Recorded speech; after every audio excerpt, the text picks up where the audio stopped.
again, everybody. My name is Mike Petralia. It's episode 223 of the Patriots Beat on the CLNS Media Network. You can get us there at www.clnsmedia.com. Follow us on Twitter at CLNS Media and Facebook at facebook.com/CLNS Media. It gives me a great deal of pleasure, and it's a big thrill. I've been trying to get this gentleman on for a while now to join us on the Patriots Beat. None other than the man who was selected with the 84th pick in the fourth round of the 1991 NFL Draft. He's also co-host of the Zoe and Bertrand Show on 98.5 The Sports Hub and color analyst of the Patriots Radio Network, Scott Zolak. Scott, Zoe, thanks for joining us. Trags, good to be on with you, man. Now, 223. Have you tried 222 other times before you got me on? I tried, let's see, probably I came on at about 205. And okay. Been trying to get you on for pretty much since the start of the season, since I've taken over the responsibilities of this tremendous podcast on the CLNS network. So it is great to have you on the podcast. I can tell you that much. We're going to have some fun. Man. I see it all the time. I see it all the time at the stadium. It's just like it's quickly in passing because we're both very busy. Yeah, and you know what? I tried to get you, and the first time I tried to get you, by the way, it was Halloween. It was one of the dumber asks I've ever made of a guest because I'm like, wait a minute, it's Tuesday night, it's Halloween. Right. Zoe has a family. That was not a good idea. Three kids, two of which still go trick-or-treating, and you're asking me to come on your podcast. Pretty dumb. Halloween. I'm like, dude, Halloween's like my second favorite holiday. Like, we dress up, we decorate the house, we scare the shit out of the kids. Can I say shit? Yeah, you can. Yeah, you absolutely can. It's not like my radio show. Jesus. Correct. Okay, yeah, it's one of my more favorite holidays. Yeah. So I'm gonna start with a hard-hitting question, and you know what that hard-hitting question is. I don't even know. When did "Don't Want to Lose Your Love Tonight" from the Outfield, the Josie song, first become a part of your tradition at Patriots games? It's like a red light in a cigar at Celtics games. When did that become a Patriots tradition at Gillette Stadium for you? And this is exactly what we do not want this to become Sweet Caroline. And I've pleaded with the people over there, and they kind of wanted to wedge it in, end of the third quarter, or maybe it's got to be when the game's in hand, or it's the score or the play or the turnover that puts the game in hand, right? Boom, ball game over at that point. This thing took off, a couple of years ago, but it originated. It's a great question. It's the first time somebody's asked me this. So the guy that produces our midday show, his name is Jim Louth. He lives down in Warwick. Jim worked with me down at the Score with Gresh when I first started doing 6 o'clock, 5:30 in the morning radio down there. And I was just doing radio for benefits. They threw me on there, I swore, I think 7 times in the first 5 segments. They never gave me any guidelines. Didn't tell me you could offend Italians down in Atwell's Ave, and I did that brilliantly. Had to apologize to a lot of people after that. And they just threw a guy on with no training whatsoever. And they just thought, hey, okay, I'm gonna go in there and talk like it's a locker room. I said, sure, no problem, I can do that. And Jim figured it out through about the first 2 or 3 years of working with me that by noon on a Friday, I start to tend to lose focus. And it really started when we were at the Sports Hub. So started with Tangway, and we're doing it. And then, a couple years into it, then we made the move to go to Gresh, and it's me and Beetle now. But it was back to the early Tangway days. Like somewhere around noon on a Friday, I would start to lose focus. And Jim knows Jim has worked for me forever, and he knows I love 80s music. It's Eddie Money. It's Bon Jovi, you name it, Def Leppard, anything. For whatever reason, Jim played Your Love by the Outfield at noon, and it got me fired up. And it was a spring or summer day, so it's one of those 80-degree Friday days, and I snapped out. And from that point on, he started playing it. We used to do the Chicken Fried Thing by Zach Brown Band at 12 on Friday. Right. Then Jim switched it to Your Love by the Outfield, and this thing has been a hit, and it carried over to the Patriot games. And for people who listen to our show, a lot of people listen to our show obviously go to the Patriot games. And this thing, divisional round against the Ravens, when they were down 14 twice. Yep. I mean, you can literally feel the freaking stadium shake when they would play this thing, and it went on, and that was probably the best moment of it. And I just don't want to turn this thing into Sweet Caroline, you know. One of those corny Red Sox anthems that are like wedged in, end of the seventh. Yeah, but you know what? I think it's different because I think the crowd realizes that the Patriots are doing really well when that they hear that song, as opposed to at Red Sox games, and whether it's pink hats or whether it's just the casual baseball fan who's taking in a Fenway game because it's the touristy thing to do. Right. When you hear Sweet Caroline and the Red Sox are getting their ass beat like 8-1 in the bottom of the eighth, that's the last thing you want to hear, I think, as if I'm a Red Sox fan. I totally see where you're going. I love Neil Diamond. I love Neil Diamond, Cracklin' Rosie, all that stuff. Right. Sweet Caroline's one of my favorites.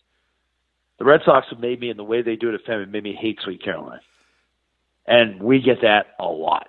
I mean, it is 90 to 10 to favor the banishment of Sweet Caroline at Fenway to anybody we talk to regarding that team. All right, let's because they play. You can't play when you're getting your ass kicked. You're right. No, you nor should you, because I don't think it, especially in football. And let's face it, the football fans' mentality is a lot different than the baseball fans' mentality, and maybe that's part of it too. It's a different game. I get that. I totally get that. But even in football, like, I don't want to do it every game. I don't want to do it in a preseason. You know, I'd say do it 3 to 5 times a year. Maybe in a big game. Maybe if you got Pittsburgh at home, or opening night against Kansas City, banner night, something like that. Or it's big for playoffs. You know, playoffs, you're advancing, you're excited. You know, pretty much a game's in hand. That's when you know, okay, we're going to next week. We start thinking about next week, and that's sort of where it came. Jim did it to wake my ass up because I have adult ADD and I'm all over the place half the time. You know, I'm overexcitable. And it's just to like kind of hone me back in and like, hey, I'm going to play this, so you're going to pay attention. And that's kind of how it evolved. And it's taken on a new life down at Gillette. So let's transition to the last time we heard that song played. It was 6.5 minutes to go. The Patriots finally took care of business and beat the Miami Dolphins. What are your impressions of this team, where they're at? They're 9-2. They've won 7 straight. It's remarkable to me, Zoe. Every single year that they start off a little bit slow, 2-2. I think they've started 2-2 3 of the last 7 years, something like that. And the last couple of times they've started 2-2, they've won the Super Bowl. So, you know, you've got to think that this team progresses during the course of a season better than I think any team in the NFL of the last 20 years. It's remarkable to me how they don't panic down in Foxborough. Yeah, I'm happy for the defense. I mean, I could sit here and we could do a 4-hour podcast on the offense, but I think people get tired. Right. And that's the sad part is you take for granted what Brady's done. Brady's remarkable at 40. I mean, that's a whole nother podcast. I mean, they'd probably be 2-4, 2-6 without Brady. It's why Garoppolo's not here. You know, your chances to win are with this guy. But the defense got obliterated. Not literally on the field, which they did the first couple games, but talk shows, articles, beat writers. And it sucks when you're not doing well as a unit and you got to stand there in the locker room and answer questions while the offense is doing well. We know we're the unit that's kind of dragging along. It reminds me of last year when we went up to San Francisco, everybody's questioning them, but it's never going to turn around. And boom, it pops, it does, and then you go on a Super Bowl run. This thing happened years ago with Revis and Browner. And at some point around weeks 7, 8, they tend to start to find themselves. Bill did this with Aqib Talib when they traded for him. Instant impact when he got here. You start to get yourself cranked up defensively for that second half of the year. And it's really, Bill always says it too, your season starts Thanksgiving on. That's where you got to be playing your best football. Even that 2007 year, I think they peaked early. They started to flatline a little bit after weeks, 12, 13. I thought they were beat up that year, Zoe. I mean, I thought toward the end of the year. Pressure got to them too. Yeah, I mean, it's just, you get tired of the undefeated talk, It builds up for you, but they're just fun to watch now because, you go on the road and there aren't many teams that can pick up an organization, go stay out in Colorado Springs for a week, play in a tough spot in Denver. That was a tough spot. I don't care who the quarterback was, what they were. They still had Talib and Harris and Von Miller, and they got backs that can run, they got receivers that can catch the ball.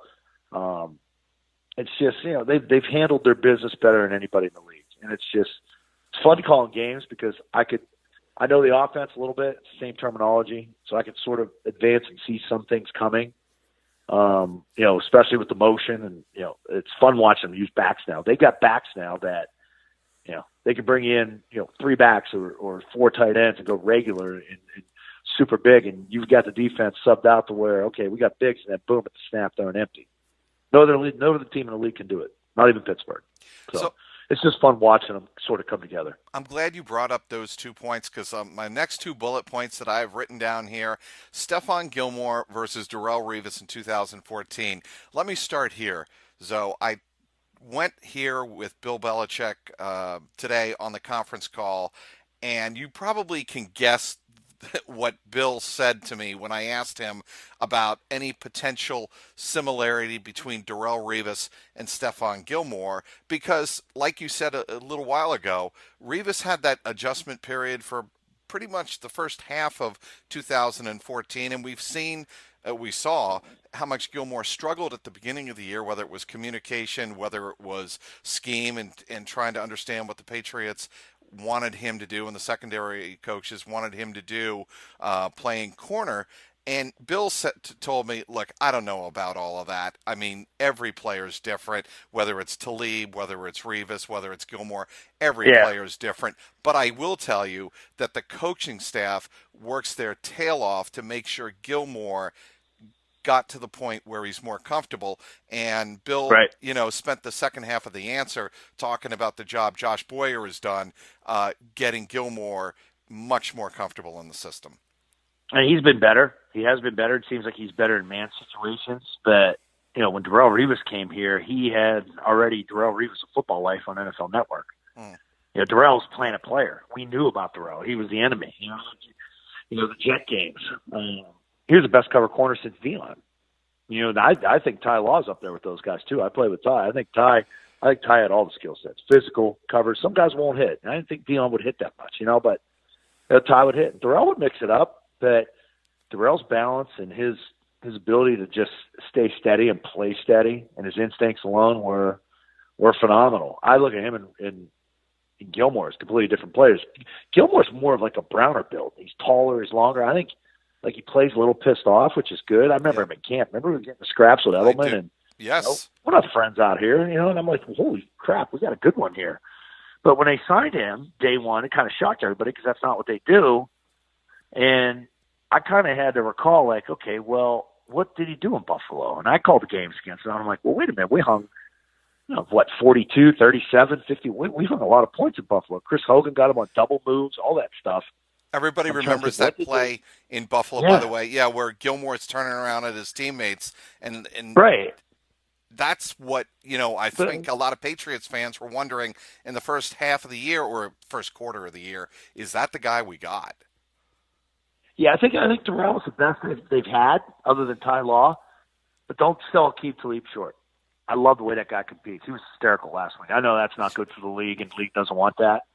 But we were out in Denver, and I watch Bill and Ernie every pregame, and they got the same damn routine. Ernie goes out early. He watches everything, the punts, this and that. And then, they come together as a unit, and they bring the offense versus defense. Everybody's huddled down in the end zone.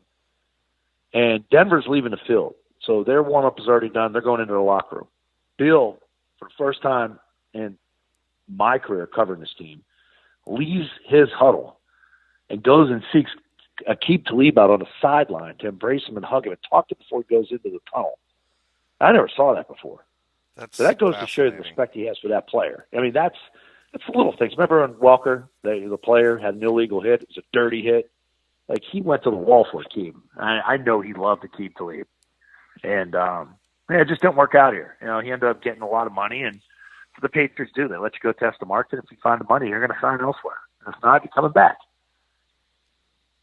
What about Dion Lewis and Rex Burkhead? I know you touched on them a little bit, Zoe, but what they have given the Patriots the last couple of weeks, I think, is the perfect 1-2 punch, because I think if you're going to keep defenses honest in terms of trying to go balls to the wall to get to Brady. You've got to have guys either that can catch. I know the screen game has not been real effective, but you've got to have guys who can, either be capable of catching that short pass. I know James White does a lot of that, or Right. you've got to have guys who can run the ball between the tackles or run in any situation. And I think those two can do that.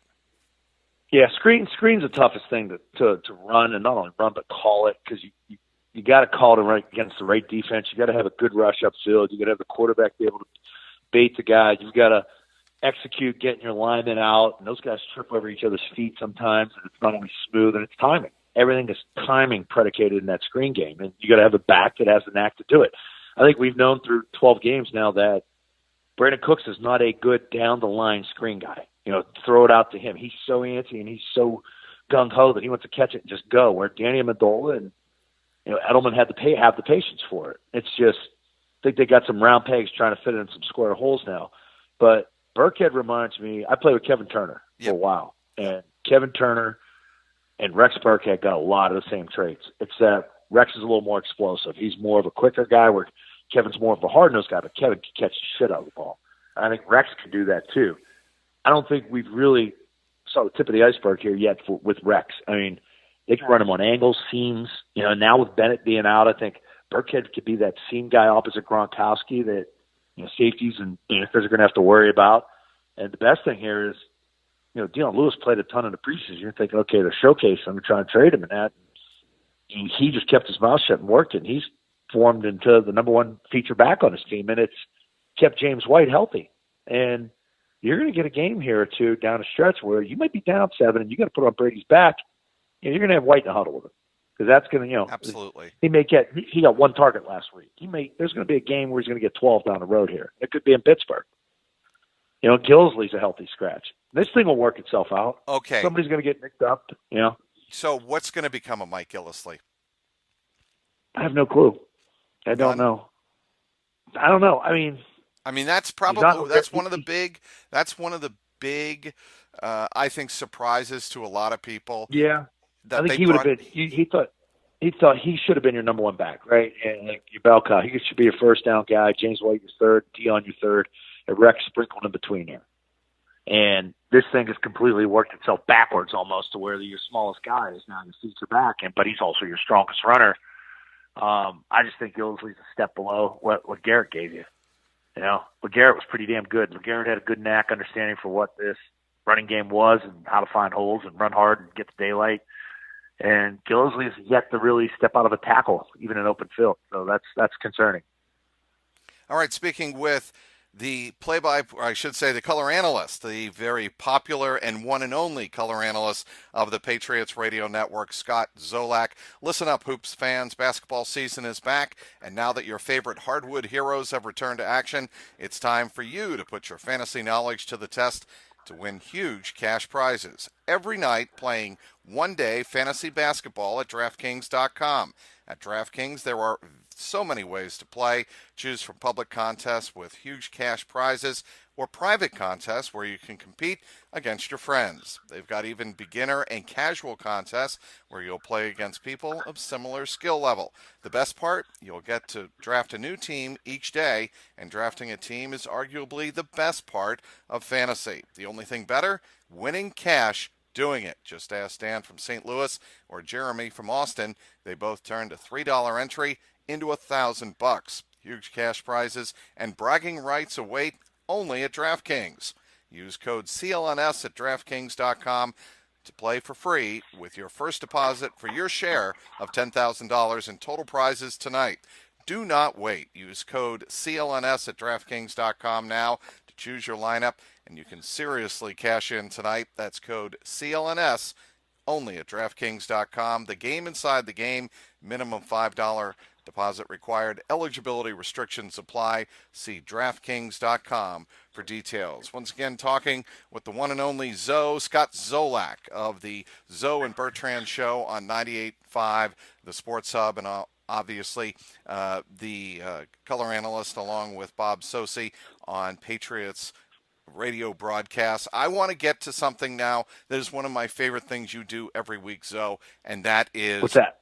you are the host of the Belestrator, the Belichick breakdowns. And I got to tell you, I am somebody who loves the X's and O's, and these are the things that I like asking Bill when I get a chance on those conference calls Yeah. or after a game. X's and O's, because those are the things he wants to talk about. When you get Bill talking about something he wants to talk about, that's when I think you see the great personality come out in Bill. How much fun is it to do those every week with Bill?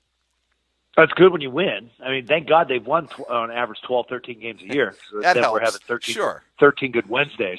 Yeah, we tape that every Wednesday down at Gillette, early in the morning. And the cool thing is he takes the time to pick these out, and not only pick the plays out, he's also embraced the technology to where I'm going to shadow box this guy, I'm going to circle this guy, I'm going to label this instead of just writing on it.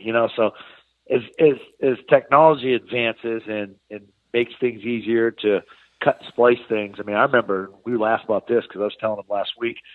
He got pissed off because he forgot to put one of the plays in. And one of the plays was a great punt rush that this team had that they were facing last week. So in come, they're coming in here and you got a punt rush on.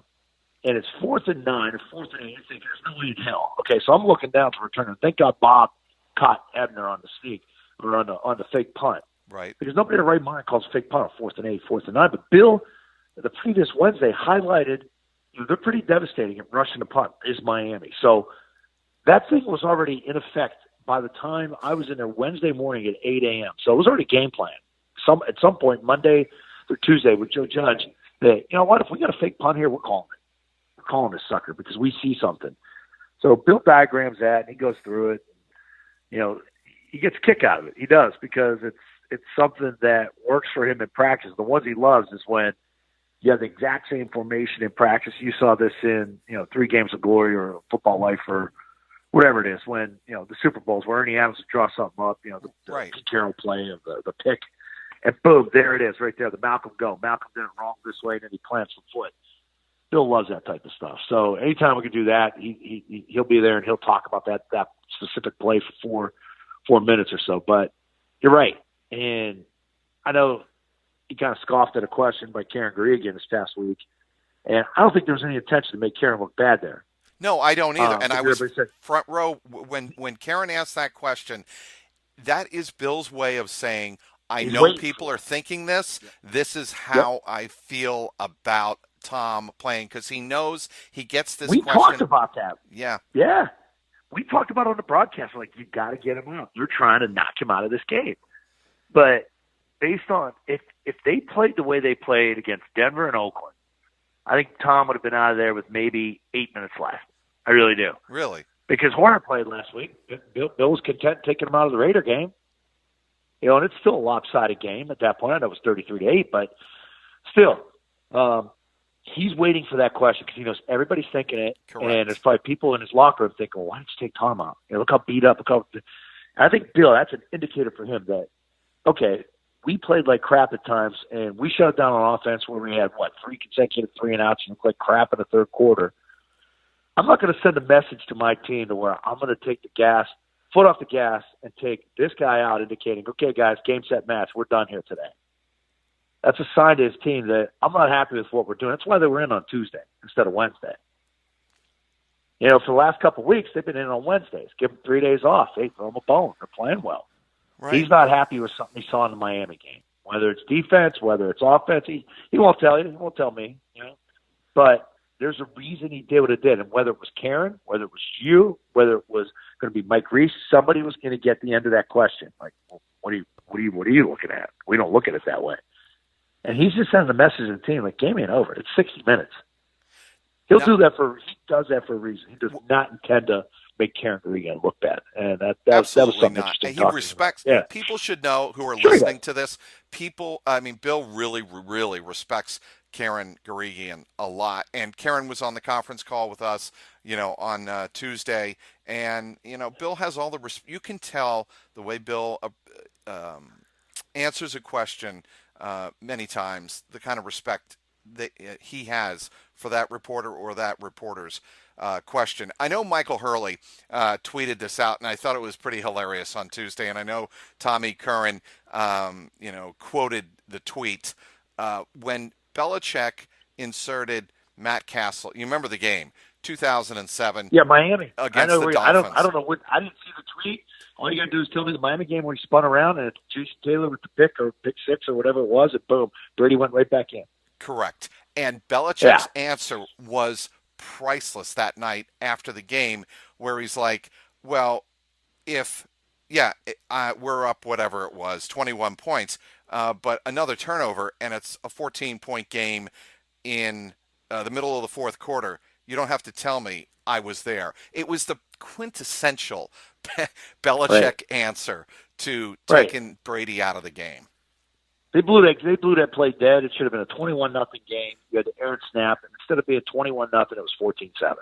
And that's how quickly he looks at it as this thing could change that quickly. Correct. And he's got a lot of young players stepping up now to playing roles where you got some starters down, and the veterans are probably rolling their eyes at some of the stuff, but they know what the deal is. They know what the deal is. He's sending messages here. I want to focus now on the start of your career, Zoe, and sure, obviously when you came in to the Patriots, it was a very tumultuous period in the franchise, right? It was before Kraft took over the team. And what do you remember the most about the Patriots in 1991 when you came in? Yeah. And how do you characterize that organization at that point in time, even before Bill Parcells came on board? Crappy facilities, not really learning much. Now, I could say not learning much, but when you're a rookie, and that, this is no disrespect to Coach McPherson or anybody that you have, but once I had Bill Parcells, and then these are the coaches I had as head coach. I had Dick McPherson initially, then it was Bill Parcells, then it was Pete Carroll, then it was Jimmy Johnson. So those final three all won Super Bowls. And, when you have those three and you see how things are done and how a guy commands a room or how you're supposed to teach it, and how you're supposed to walk around on eggshells and have the fear of losing your job if you're not good or you don't produce, then you kind of rethink the way it was at the beginning. And that's what I did. That's why I say that. But, it was not good when I got here. The locker rooms were bad. My high school locker room was nicer. We stayed at the damn End Zone Lodge the night I was drafted. The real 12-round draft at that time. I took a 3-hour ride from Logan Airport, flew in on a freaking 5:30 p.m. flight on a Friday in late April when it was raining. It's just, it's like, where are we going? And I'll tell you what, that stadium became intimate, though. And Parcells and Bledsoe changed all that. They changed the culture. And that place became noisy. The fans started to come around, and you just saw an environment that was reinvigorated because football meant something. It just didn't seem like football was important, and we were kind of laughing stock prior to that. And that's a transition period. A lot of teams go through that, When did you realize, not to cut you off, Zoe, but when did you realize Parcells and Bledsoe were the transformative duo that could do what they did with the Patriots in 1993?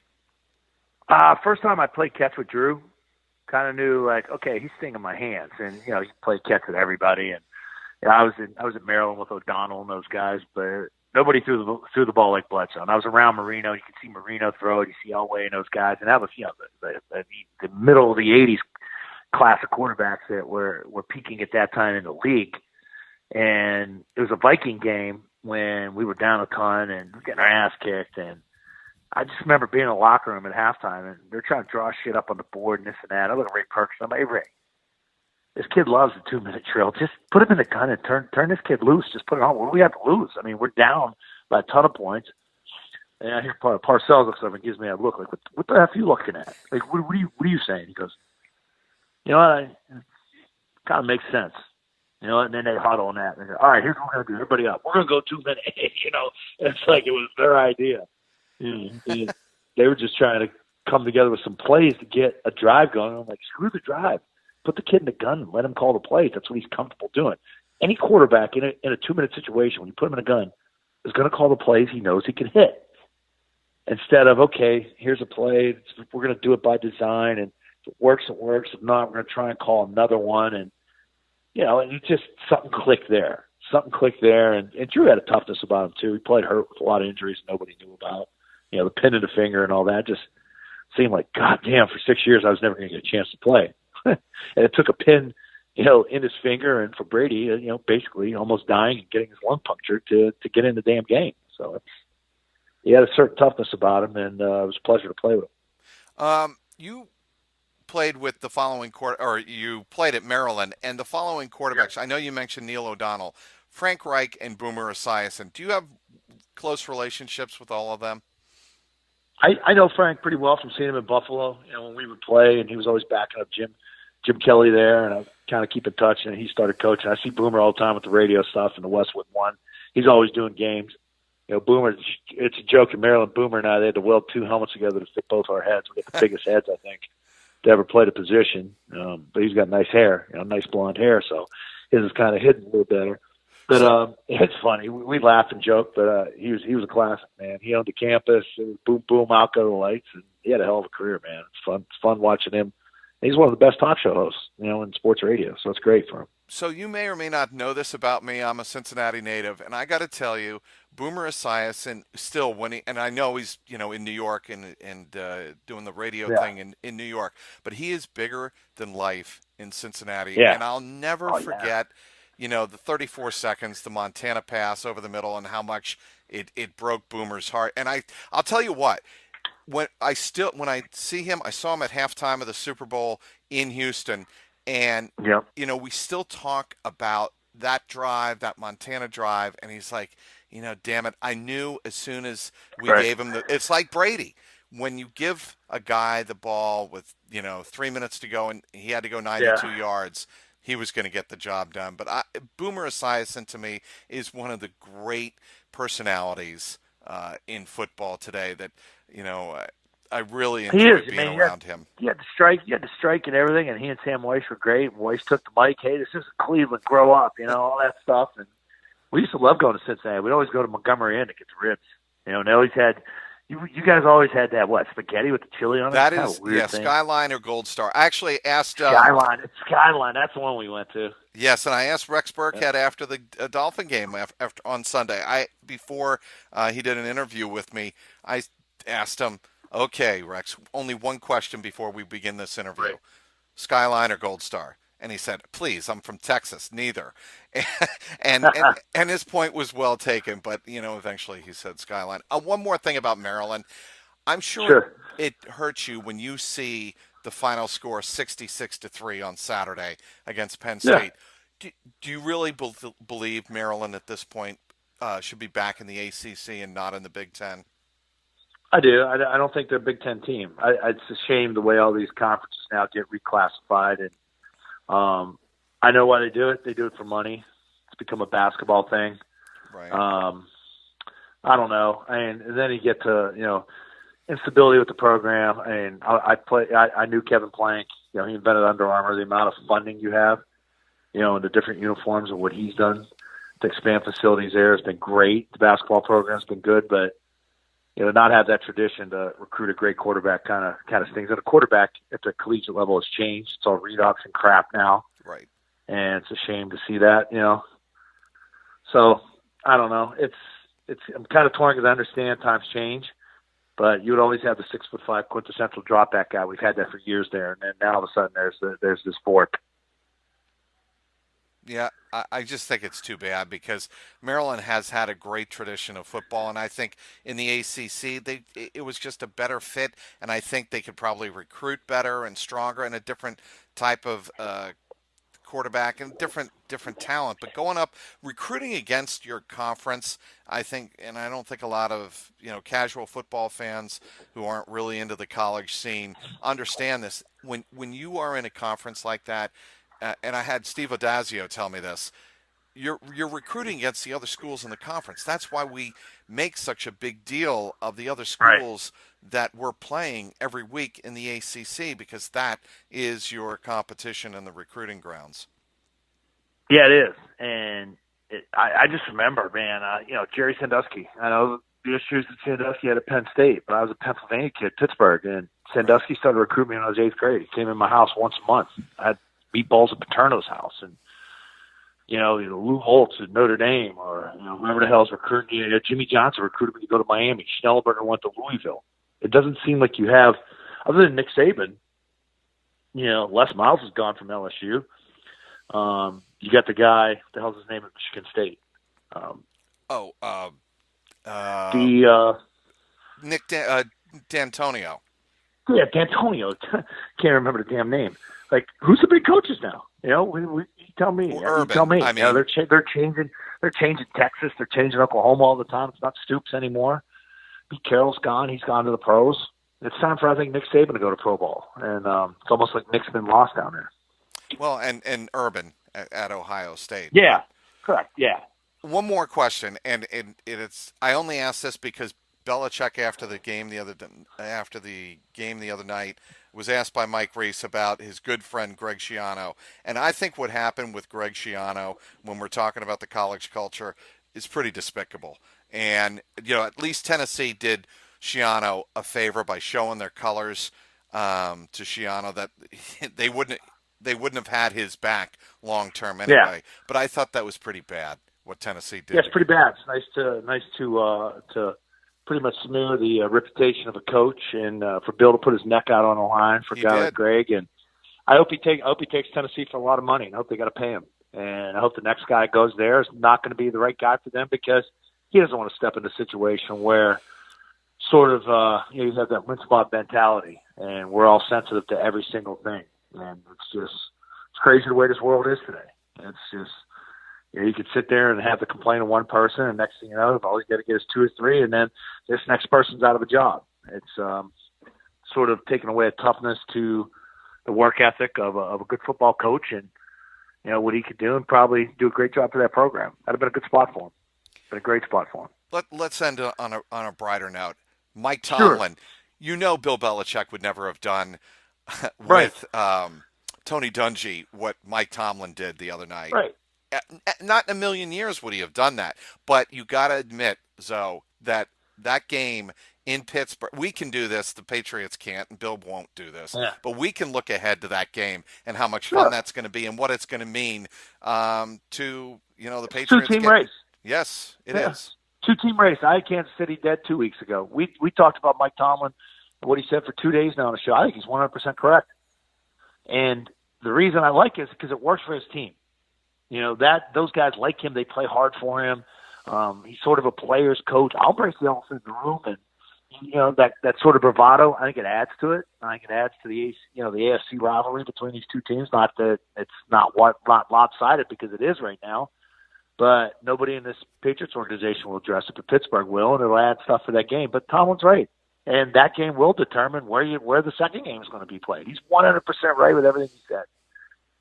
So, in other words, he's providing the Rex Ryan element only with a It's team. good for the league. Right. It's good for the league that somebody talks about it. How many times we're not going to win the next game. We're all worried about just the next game. It's such it's the right thing to say, but it's such the boring cliche, so to speak. In today's world, we want the big soundbite. We want that's something that's different. And Tomlin gave it to you, and I don't think it's different. I think he's right.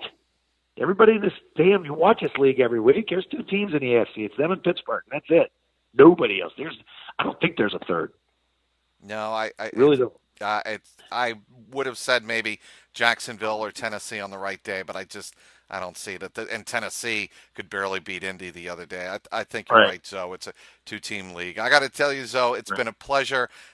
This exceeded all expectations. Good. And I'd love to have you on sometime down the road again. This was really a lot of fun. Hang on there, Zoe. I just want to get this mention in. Stay with CLNS all day on game day, starting with the CLNS Media New England Patriots pregame show with Alex Barth a half hour before every game. Then you can catch the postgame show with Marvin Ezon and Mike Molyneux live after every single game on the clnsmedia.com site. Subscribe to both on iTunes and Stitcher and YouTube now. Also get daily team updates on the Patriots Newsfeed podcast with Tyler Trudeau, also available on the CLNS Media New England Patriots postgame show feed, available once again on iTunes, Stitcher, YouTube, and the CLNS Media mobile app. Thanks again for downloading today's Patriots Beat. Want to once again thank our terrific guest, the one and only Scott Zolak from the Patriots Radio Network, and of course the Zoe and Bertrand Show every day, every weekday, 10 to 2 on 98.5, the Sports Hub. You can follow him, of course, on Twitter at Scott Zolak. You can also give us a follow at Patriots_beat and at CLNS Media. You can also give my own personal account a follow at Trags, Trags. Today's sponsor was DraftKings. For Patriots content manager Mike Alongi, CLNS Media executive producer Larry H. Russell, the founder of the network Nick Gelso, thanks to everyone who tuned in. This is Mike Petralia, and this is the Patriots Beat podcast, powered by CLNS Media. What's going on, Past Nation? This is Marvin Zahn of the CLNS Media Network, and I'm here to tell you right now to check out the CLNS Media New England Patriots postgame show hosted by myself and my co-host, Mr. Mike Nice. And live on CLNS Radio immediately after every single Pats game. Call in at 929-477-2386 toll-free to get your voice heard and contribute to the host breakdown and analysis of the latest Patriots contest. We also got the stars and sorries of the day, Twitter posts for the plays of the game, and everything else that is going on with the 5-time Super Bowl champions. Subscribe to CLNS Media New England Patriots postgame show on iTunes and Stitcher, and the best way, download the free CLNS Media Network mobile app for on-demand listening anytime, any place, anywhere.